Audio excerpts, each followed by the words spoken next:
നമ്മുടെ സംസ്ഥാന സർക്കാരിന്റെ ഇക്കാര്യത്തിലെ നിലപാട് എന്താണ്?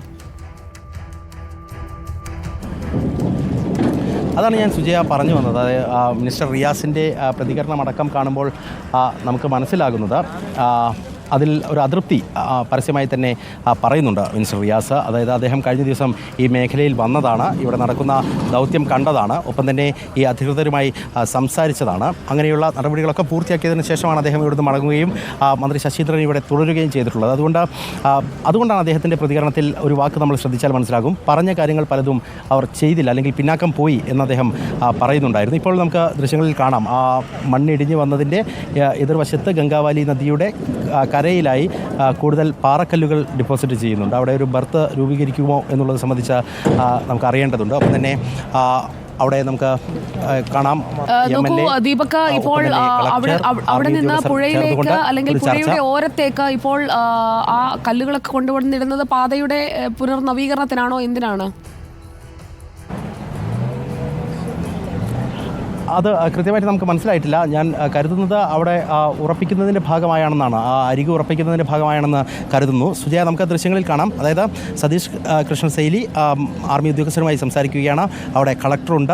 അവർക്ക് പറയാൻ കഴിയുന്ന കാര്യങ്ങൾ, അതായത് ഇനി എന്ത് ചെയ്യാൻ കഴിയുമെന്നത് സംബന്ധിച്ച് അവരുടെ ഭാഗത്തു നിന്നുകൂടി കൂടിയാലോചനകൾ നടക്കുന്നുണ്ട്. നേരത്തെ നമ്മൾ കണ്ട ദൃശ്യം മന്ത്രി എ കെ ശശീന്ദ്രനും സംഘവും സതീഷ് കൃഷ്ണ സൈലിയുമായി സംസാരിക്കുന്നതായിരുന്നു. ഇപ്പോൾ കർണാടകയുടെ ഭാഗത്തു നിന്ന് നിലവിൽ ഇവിടെയുള്ള അധികൃതർ തമ്മിൽ പരസ്പരം ചർച്ചകൾ നടത്തുന്നുണ്ട്. എന്തായാലും തെരച്ചിലുമായി ബന്ധപ്പെട്ട്, അർജുനെ കണ്ടെത്തുന്നതുമായി ബന്ധപ്പെട്ട്, ലോകേഷിനെയും ജഗന്നാഥനെയും കണ്ടെത്തുന്നതുമായി ബന്ധപ്പെട്ടുകൊണ്ട് ഇനി എന്ത് ചെയ്യാൻ കഴിയും എന്നുള്ള ആലോചനകൾ കൃത്യമായി തന്നെ നടക്കുന്നുവെന്നാണ് ഈ ഒരു ഘട്ടത്തിൽ നമുക്ക് പറയാൻ സാധിക്കുക. ഇതിൻ്റെ അന്തിമമായ ഒരു തീരുമാനമായിരിക്കും തുടർന്ന് അങ്ങോട്ടുള്ള ദിവസങ്ങൾ എന്ന് പറയുന്നത് എങ്ങനെ വേണം എന്നുള്ളത് സംബന്ധിച്ചുള്ള ധാരണയിലേക്ക് എത്തുക. ഇപ്പോൾ 13 ദിവസം ആയി, ഇന്ന് 13ാമത്തെ ദിവസമാണ്. രാവിലെ മുതൽ തന്നെ ദൗത്യം ആരംഭിക്കുമെന്ന് നമ്മൾ കരുതിയിരുന്നെങ്കിൽ പോലും ആ അർത്ഥത്തിൽ ദൗത്യത്തിലേക്ക് നിലവിൽ സജ്ജീകരണങ്ങൾ ആയിട്ടില്ല. ക്രമീകരണങ്ങളൊക്കെ പൂർത്തിയായിട്ടുണ്ട്. പക്ഷേ നദിയിലേക്ക് ഇറങ്ങുന്ന തരത്തിൽ നേരത്തെ നമ്മൾ സൂചിപ്പിച്ചതുപോലെ ഈശ്വർ മൽപ്പയ്ക്ക് ഒന്നും തന്നെ എത്താൻ കഴിഞ്ഞിട്ടില്ല. ഈ ഒരു തീരുമാനത്തിന് ശേഷമായിരിക്കും അതുണ്ടാവുക എന്നുള്ളത് തന്നെയാണ് നമ്മൾ കരുതുന്നത്. ഒപ്പം തന്നെ അതേസമയം നേവിയുടെ സോണാർ പരിശോധന അവിടെ പുരോഗമിക്കുന്നുണ്ട്. ദൃശ്യങ്ങളിൽ കാണുന്നത് പോലെ കളക്ടർ ലക്ഷ്മിപ്രിയൊക്കെ സജീവമായി ഇടപെടലുകൾ ഫോൺ കോളുകളിലൂടെയൊക്കെ നടത്തുന്നത് നമുക്ക് ഇവിടുന്ന് കാണാൻ സാധിക്കുന്നുണ്ട്. ഈ ഒരു അനിശ്ചിതത്വം എപ്പോൾ അവസാനിക്കും എന്നുള്ളത് കൂടിയാണ് ഏറ്റവും ശ്രദ്ധേയമായ കാര്യം. ഈ രക്ഷാദൗത്യം തുടർന്ന് പോകുന്നതുമായി ബന്ധപ്പെട്ടുകൊണ്ട് ചെറിയൊരു അനിശ്ചിതത്വം ഇപ്പോൾ ഉണ്ടോ എന്ന് സംശയിക്കാൻ ഉതകുന്ന തരത്തിലുള്ള കാര്യങ്ങളാണ് ഈ ഒരു ഗ്രൗണ്ടിൽ നിൽക്കുമ്പോൾ നമുക്ക് കാണാൻ സാധിക്കുന്നത്. അതായത് ഈശ്വർ മൽപ്പയ്ക്ക് നദിയിൽ ഇറങ്ങണമെങ്കിൽ അനുമതി വേണം. അതായത് സിവിലിയനാണ്, ഈ നേവിയുടെയോ NDRFന്റെയോ ഭാഗമല്ല, സിവിലിയനാണ്. പ്രാദേശികമായി വന്ന രക്ഷാ ദൗത്യത്തിനായി വന്നയാളാണ് ഈശ്വർ മൽപ്പയും സംഘവും. ഇന്നലെ അവർക്ക് അനുമതി ഉണ്ടായിരുന്നു. അനുമതിയോടുകൂടിയാണ് നേവിയുടെയും NDRFന്റെയും ആർമിയുടെയും ഒക്കെ സാന്നിധ്യത്തിലാണ് അവർ നദിയിലേക്ക് ഇറങ്ങിയത്. രക്ഷാദൗത്യത്തിനൊപ്പം തന്നെ നേവിയും നിലയുറപ്പിച്ചിട്ടുണ്ടായിരുന്നു. ഇന്ന് സമാനമായ രീതിയിലാണോ എന്നത് അറിയേണ്ടിയിരിക്കുന്നു. ഈശ്വർ മാൽപ്പയും സംഘവും ഇപ്പോഴും നദിക്കരയിൽ തുടരുകയല്ലേ? അവരിതുവരെ നദിയിലേക്ക് ഇറങ്ങിയിട്ടില്ലല്ലോ ദീപക്. ഇല്ല, അവർ നദിക്കരയിൽ തന്നെ തുടരുന്ന സാഹചര്യമാണ് ഉള്ളത്. അപ്പോൾ ഈ ഒരു തീരുമാനം, അതായത് ചർച്ച, ഔദ്യോഗികമായ ഒരു ചർച്ച കഴിഞ്ഞതിന് ശേഷം, വിജിത്ത് ഒന്ന് ശ്രദ്ധിക്കണേ, ചർച്ച കഴിഞ്ഞതിന് ശേഷം ബഹുമാനായ മന്ത്രി സതീഷ് കൃഷ്ണ സൈലിലെ DC ഇപ്പോൾ 5 തുടരുന്നുണ്ട് 5 മിനിറ്റ് കൊണ്ട് നിങ്ങളെ കാണും. ഔദ്യോഗികമായി മിനിസ്റ്റർ ചർച്ച നടത്തിയ കാര്യം നിങ്ങളോട് പറയാം. ഇപ്പൊ പറയാം. സുജയ, വളരെ കൃത്യമാണ്. ഇപ്പോൾ മഞ്ചേശ്വരം MLA AK അഷ്റഫാണ് സംസാരിച്ചത്. അദ്ദേഹം പറയുന്നത് 5 മിനിറ്റിനകം കൃത്യമായ എന്താണ് നടക്കാൻ പോകുന്നത് എന്നുള്ളത് മന്ത്രി തന്നെ വിശദീകരിക്കുമെന്നുള്ളതാണ്. അപ്പോൾ കാര്യങ്ങൾ ഏറെക്കുറെ വ്യക്തമാണ്.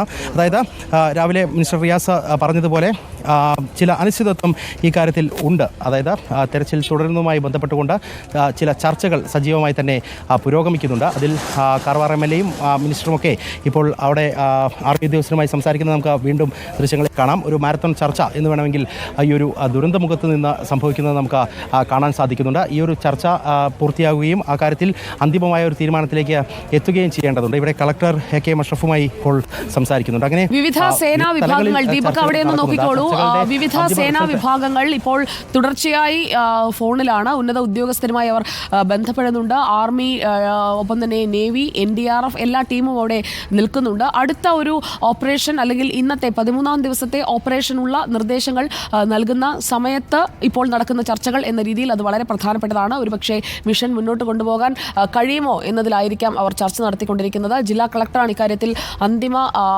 തീരുമാനം പറയേണ്ടത് സർക്കാരിൻ്റെ ഭാഗത്തു നിന്ന്. ഉത്തര കന്നഡ ജില്ലാ കളക്ടർ ലക്ഷ്മി പ്രിയയാണ് പ്രേക്ഷകർ ഇപ്പോൾ ദൃശ്യങ്ങളിൽ കാണുന്നത്. MLA AKM അഷ്റഫ് വ്യക്തമാക്കിയത് മന്ത്രി തന്നെ ഇക്കാര്യങ്ങൾ വിശദീകരിക്കുമെന്നതാണ്. മന്ത്രിയെയും ബ്രീഫ് ചെയ്യുന്നുണ്ട് അവർ. ഇപ്പോൾ ദൗത്യം തുടങ്ങാനായി തയ്യാറെടുത്ത് നിൽക്കുന്ന ഈശ്വർ മാൽപ്പയും സംഘവും നിലവിൽ നദിക്കരയിൽ തന്നെ തുടരുകയാണ്. സതീഷ് കൃഷ്ണ സെയിൽ MLAയും സ്ഥലത്തുണ്ട്. അദ്ദേഹവും ഈ ചർച്ചകളിൽ പങ്കെടുക്കുന്നുണ്ട്. അടുത്ത നീക്കം എന്താണ്? ഇനിയിപ്പോൾ ഈ ഡൈവിംഗ് നടത്തി ആ സ്പോട്ടിനടുത്തേക്ക് എത്തണോ അതോ മണ്ണ് നീക്കം നടത്തണോ? ആ രണ്ട് കാര്യങ്ങളിൽ ഒരു അന്തിമ തീരുമാനത്തിലേക്ക് എത്തിയിട്ടില്ല എന്ന് വേണം കരുതാൻ, അല്ലേ ദീപക്? തീർച്ചയായും അങ്ങനെ തന്നെയാണ്. നമ്മൾ നേരത്തെ ഏതാണ്ട് 9 മണിക്ക് ശേഷം ഈ മേഖലയിലേക്ക് കടന്നു വരുന്ന ഘട്ടത്തിൽ നമ്മൾ പ്രതീക്ഷിച്ചിരുന്നത് സജീവതയിൽ തന്നെ ഈശ്വർ മൽപ്പയുടെ നേതൃത്വത്തിലുള്ള സംഘത്തിൻ്റെ ഡൈവിംഗ് ഉണ്ടാകും, അദ്ദേഹത്തിന് ഒരു റീച്ചിലേക്ക് എത്താൻ സാധിക്കും, അതിലൊരു റിസൾട്ട് ഉണ്ടാകും എന്നുള്ളതായിരുന്നു. പക്ഷേ ഈ ഒരു ചർച്ചകളാണ് ഇപ്പോൾ പുരോഗമിക്കുന്നത്. നമുക്ക് ആരെയും കുറ്റപ്പെടുത്താൻ കഴിയില്ല. കേരളത്തെ സംബന്ധിച്ച് അർജുനെ തിരികെ എത്തിക്കാൻ ഉതകുന്ന തരത്തിൽ എന്തെങ്കിലും ഒരു നീക്കം നടത്തേണ്ടത് അനിവാര്യതയാണ്. അത്തരത്തിൽ നേരത്തെ തന്നെ മുഖ്യമന്ത്രിയൊക്കെ ഇടപെടൽ നടത്തിയിട്ടുണ്ട്. അതിന് പിന്നാലെ തന്നെ മന്ത്രിസംഘവും ഇപ്പോൾ MLA മാരുമൊക്കെ ഈ മേഖല കേന്ദ്രീകരിച്ചുകൊണ്ട് പ്രവർത്തിക്കുന്നുമുണ്ട്. അപ്പോൾ അവർ മുന്നോട്ട് വയ്ക്കുന്നത് തെരച്ചിൽ തുടരണം എന്നുള്ള നിലപാടാണ്. അതേസമയം തന്നെ കർണാടക സർക്കാരിനെ സംബന്ധിച്ച്, പ്രത്യേകിച്ച് ഉത്തര കന്നഡ ജില്ലാ ഭരണകൂടത്തെ സംബന്ധിച്ച് ഒരു ഭാരിച്ച ദൗത്യമാണ് അവർ ഏറ്റെടുത്തിരിക്കുന്നത്.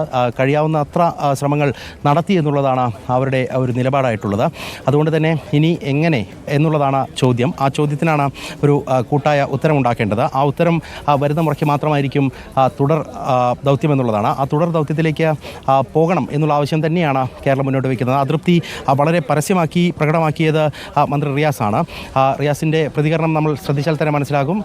ഇന്ന് ഇപ്പോൾ മന്ത്രി ശശീന്ദ്രനും അതുപോലെ സതീഷ് കൃഷ്ണ സെയിലിയും വളരെ കൃത്യമായി സംസാരിക്കുന്നത് നമുക്ക് കാണാം. അവർ പരസ്പരം വലിയ ചർച്ചകളിലേക്ക് പോകുന്നുണ്ട്. എന്ത് ചെയ്യണമെന്നുള്ളത് സംബന്ധിച്ച് പരസ്പരം സംസാരിക്കുന്നുണ്ട്. ആ ദൃശ്യങ്ങളൊക്കെ തന്നെ കാണാം. പക്ഷേ ഇത്തരം കാഴ്ചകൾ കാണേണ്ടി വരുന്നത് ഒരു ദുരന്തമുഖത്ത് നിന്നാണല്ലോ എന്ന് ആലോചിക്കുമ്പോൾ അല്പം നീരസമുണ്ട്. കാരണം ഒരു റിസൾട്ടിലേക്ക് ഈ 13 ദിവസമായിട്ടും എത്താൻ കഴിയാത്ത സാഹചര്യത്തിലാണ് തുടരണമോ വേണ്ടയോ എന്നതൊക്കെ സംബന്ധിച്ചുള്ള കൂടിയാലോചനകൾ സജീവമായി നടക്കുന്നത് എന്നുള്ള പ്രശ്നം നിലനിൽക്കുന്നുണ്ട്. പക്ഷേ ആ പരിമിതികൾ ഉത്തര കന്നഡ ജില്ലാ ഭരണകൂടത്തെ സംബന്ധിച്ചുകൊണ്ട് ഇപ്പോൾ സതീഷ് കൃഷ്ണ സെയിലി DC വിളിക്കുന്നുണ്ട്.